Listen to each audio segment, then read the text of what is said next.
All right, folks, welcome back for another episode of Core Living. And in this one, we're going to talk about enlightenment and is it real?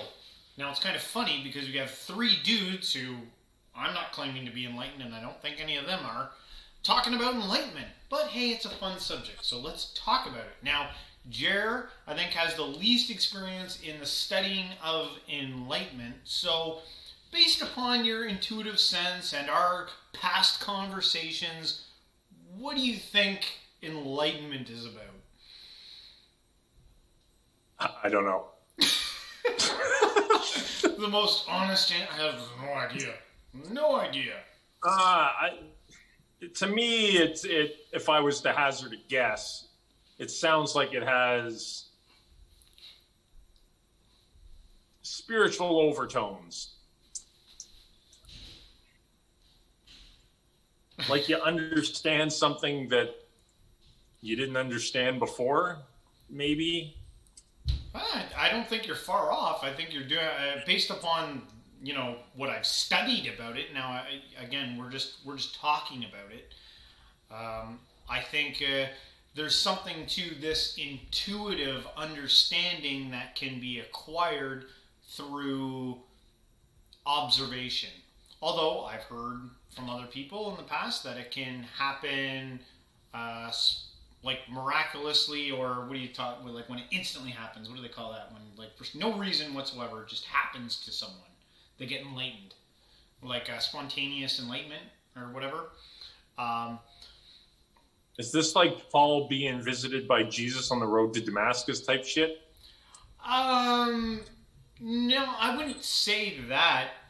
I think it falls in in the Eastern mysticism realm of these guys who sit in caves and meditate for years, and in their ability to quiet their minds down so much, there's something that they can intuit or understand about reality that is so obvious that it's shocking to the soul or shocking to there's an oh my god moment when it happens to you. You realize something you didn't prior know, right? Like you've got an ugly, gross hair hanging from your chin right now. It's been there for a while.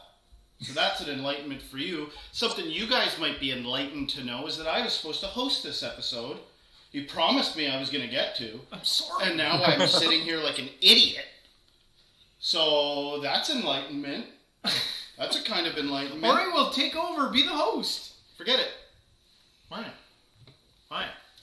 Maybe there are degrees to enlightenment. Maybe there are levels or awakenings, as they sometimes call it. I don't know if awakening and enlightenment are the same thing. A lot of the language gets tossed about and thrown into the same conversation.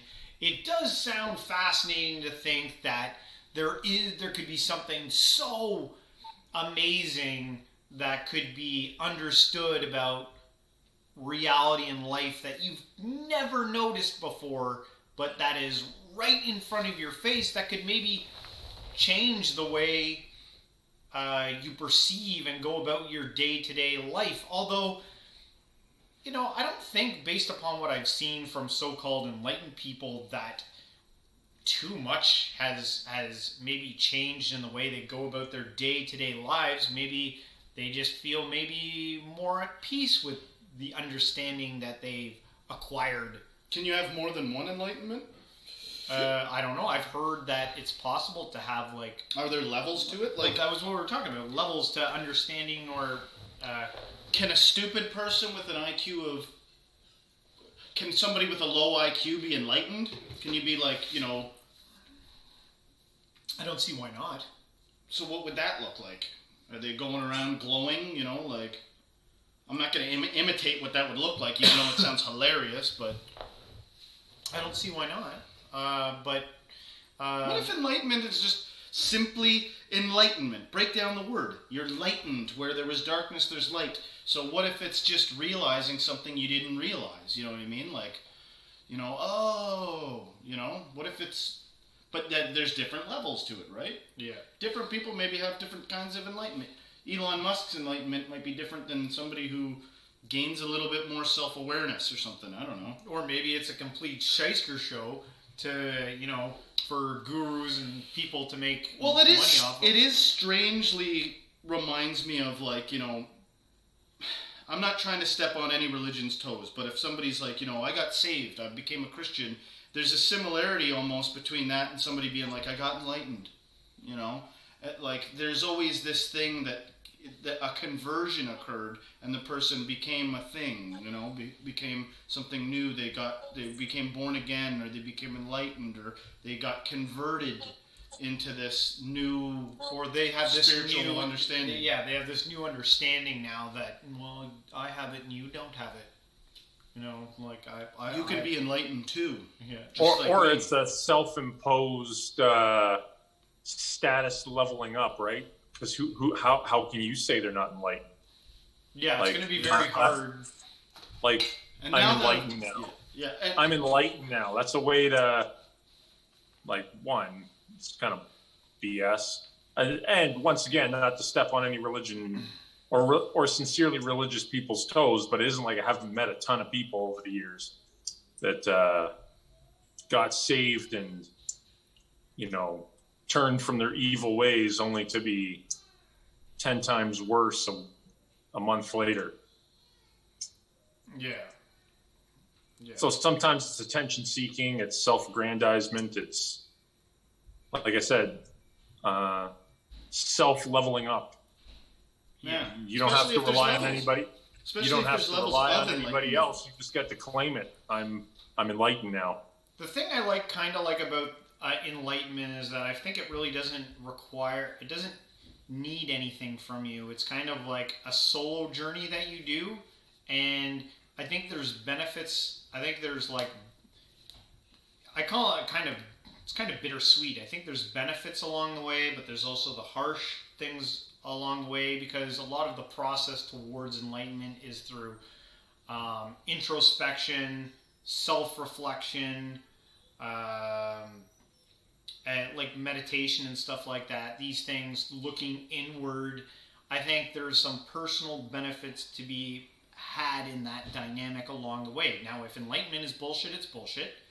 But if they're, but it's also in religion too, right? A lot of people need some grandioso thing to help them, to motivate them to not do bad things. They need to have that guide there, that. They needed to have that whole story in order to help them with their bad habits and stuff like that, right?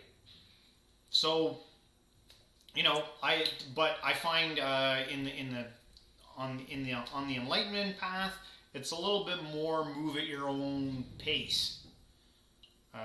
You don't have to commit to sitting in a cave for 40 years. You could, start with 10 minutes a day, maybe. And so what's the point? Maybe I'm missing the point. I kind of don't get what the point of it was. I think the point of enlightenment might be to acquire truth and understanding that where there wasn't maybe some before. And like Justin said, it's a light in the darkness. Maybe there's an opening to maybe something bigger that you hadn't seen before that might shed, some light and make life more palatable. Or maybe it's a self-deception. I'm thinking specifically. I've known some people that, that they were flying down to Peru to go to smoke some ayahuasca with whoever. I'm not into the scene. I don't know the terminology. People who did that? Yeah, but they're always the people that you don't want to be. I don't know about that. Not that they're bad people, but whatever they're getting out of it. This is sort of my sense, from afar, and admittedly just judging. Are they really getting anything out, or are they just being deceiving themselves? That what is it they now understand? What is it you now understand? What is it you've come enlightened to? What Like- really is the difference between a shaman that, blows smoke on you and wears bones in his hair and the homeless guy ranting at the street corner on a soapbox? Just put that guy in a jungle and he'll be rich with patrons coming to see him and have him, jingle bones over them. Yeah, I guess is arriving at enlightenment. Arriving at enlightenment.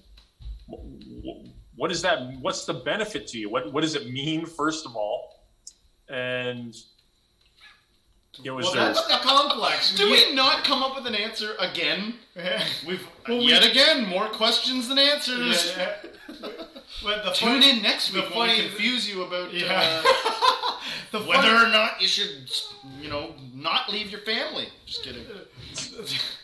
The funny thing is, like, enlightenment is like taking that to a whole nother level, because it's what do they say about it? It's like coming to some type of like you intuiting something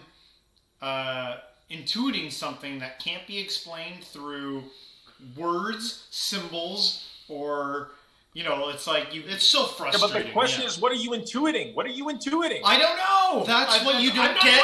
Enlightened. No, that's what you don't get, and you need to buy the book to understand. The Coral Living book, which is coming out next month on how to get enlightened. And then if you get crazy enough to get enlightened, and you go up to the guru and you're like, I think I got it. He'll be like, but there's deeper to go. So buy my second book where you become more enlightened. There's no way out. But it also could be true. Yeah, I'm not gonna say that it's I'm not gonna say it's not true. I think there is something interesting. My intuition tells me it's shit. I don't know why, but I believe him. Maybe. But that's why we're doing this, so we can talk about it. But no judgment. And seriously, when I say this, it could be something you're into. That person, like, what if you derive some peace from it? I don't know if I'm wired to be enlightened. Yeah. Some people are into aliens, man. Some people are into studying stuff. Like people are into all types of weird shit. Yeah. I shouldn't say that it's bullshit or anything. I kind of say that jokingly for effect. What I mean is, I don't know that I'm wired to be into it. Well, you just haven't done enough ayahuasca. Yeah. It sounds like there's like a great cost to it. It's like, well, if you want to do it the natural way, it's going to take your entire life to do it, and you can't do anything else but it. Or you can do the cheaty way, which seems to be like psychedelics, and you might have to go to an insane asylum. So those are your two options. I don't know, man. People have claimed that they've done rituals, and it's pretty rare that somebody's like, I am enlightened now. But people do often come back with new insights. Yeah. I've heard of plenty of people that come back from some kind of, or go through some kind of altered state of consciousness that they end up quitting, like smoking or something severe like an opioid addiction or something like that. Helped me get off of Zen Gardens when I, this guy, Dr. Mitch, hooked me up with some pretty powerful nitrous oxide, and that got me off of the Zen Garden addiction that I had. But again, there's like different levels. Like I've seen people do like those ayahuasca trips that you're talking about, and sometimes they look beautiful. People come out of it and they're so happy, they're crying, and they're like, there's nothing to be afraid of. But has anything changed? You'd have to go follow that person after or is enlightenment a momentary, like it just happens? Well, here's something I heard. You shave your eyebrows off on a much more pure road, on a much more pure path. Like I shouldn't even call it a pure path. Whatever, to each their own. But on a more natural path, there's people who do like say a Vipassana retreat where they go and they meditate in silence for 10 days. People actually pay to do this. And I've heard through like their stories that what they learned from it was to just take more chances in life after they were done, and they would come back from the retreat and just go ask their boss for a raise or quit their job and go get another job. It opened them up, and that might be just like a small piece of growth stepping towards closer enlightenment. I don't know. Maybe they got some type of understanding from that whole thing. All I'm getting from this is that enlightenment at its core is Epiphanies? you have some new insight. You have some new insight that you didn't have before, but you could get that from reading a book. You don't need to go on a 10-day silence retreat to. Although some might, though. Some might. Someone might need that. Someone might need that. Well, I would say that you probably need, more accurately, just to set aside some time to think. So it's not necessarily that you got to pay big bucks to be in a natural setting. I could just get in my car, drive to the mountains, and be in the quiet and let my mind. Yeah, you could do something like that. There is definitely something like the longer you push yourself, the more the more you push yourself in a scenario, the more you might be able to have a breakthrough in your consciousness that helps you realize something that you didn't see before. I disagree. I've boiled it down to the perfect amount of time to meditate a week is 2 minutes and 30 seconds. I meditate on every Thursday for 2 minutes and 30 seconds, and it's the perfect amount to enter Enlightenment 2.0. Strengthen your pineal lobe. Yep. Are you saying that as medical fact? Yes. Medical fact. Do you have a book I can purchase? Any more than 2 minutes and 30 seconds, and you're just playing with yourself. There you had it. And that's how you do it. We answered it. There you go. That's how you get enlightenment. 2 minutes, 30 seconds a day. That's all it takes. That's what they don't tell you in your books. Oh, it's a good thing we had you on the show today. But anyway, I think we rambled on about this enough. I hope everyone enjoyed the show. If you did, hit the like button, hit the subscribe button, share it with a friend. Are we going to hit this after? Maybe. I'll get us enlightened right there, baby. On the road to 100 subscribers. Yeah. Don't forget the signed headshot and the tie. And the tie. And the signed headshot and a tie for 100 subscriber, baby. All right, we got it ready to go. So be that 100th subscriber. And everybody, until next week, stay spiritual. Stay spiritual.